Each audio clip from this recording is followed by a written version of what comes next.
Hi everyone, this is Bridget of Bridging Healthcare. Good morning, good afternoon, good evening. How you doing, guys? Healthcare professionals, how is work?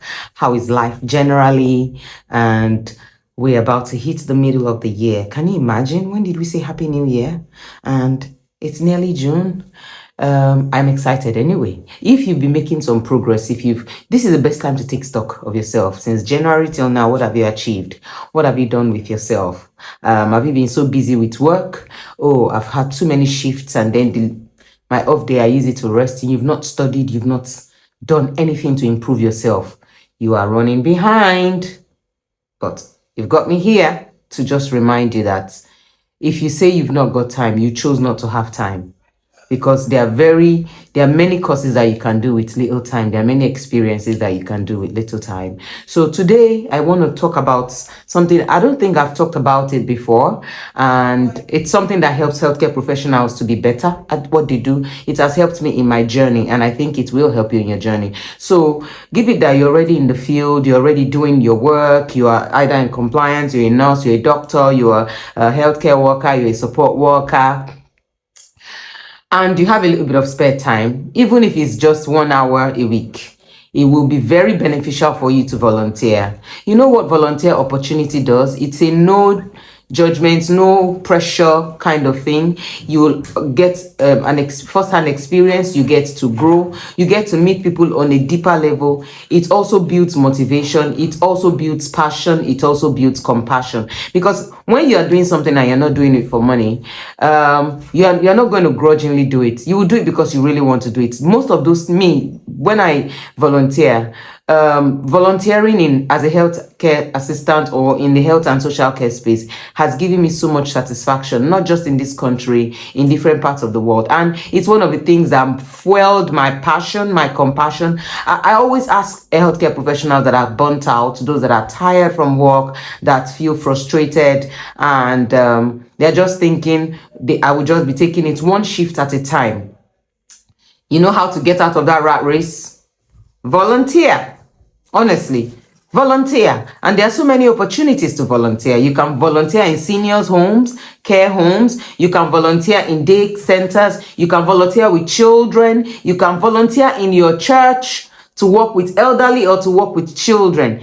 You know, there's so many things you can do. Even you can do a befriending service. I know sometime last year I volunteered in a befriending service, and I found it quite rewarding. There are so many things you will learn from people. Like, there are some things I learned from the person I befriended, and I couldn't have learned it anywhere. She was an amazing lady, and I felt that I made an impact in her life, and I was part of her journey. And it's just a nice, no judgment zone, no hurry zone. If you're only doing an hour, the person understands, there's no too much expectation. However, you think is an opportunity for you to be yourself in the most real, most humane way. And that's what I want to advise you today. You don't say you are so busy. Volunteer somewhere. Volunteering is all over the internet. There are so many places you can apply for. And they will do a DBS check. Yes, they will check that people are safe around you. They will do all those checks. Don't be angry that they are doing all those checks.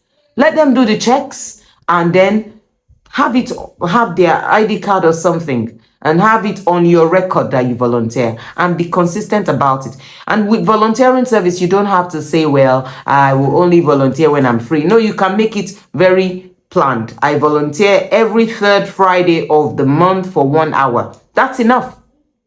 You don't have to volunteer every day. You can volunteer in cleaning service anywhere. And I think that the more people look towards volunteering, look towards supporting people for free, the more compassionate, empathetic, safe care we'll find out there.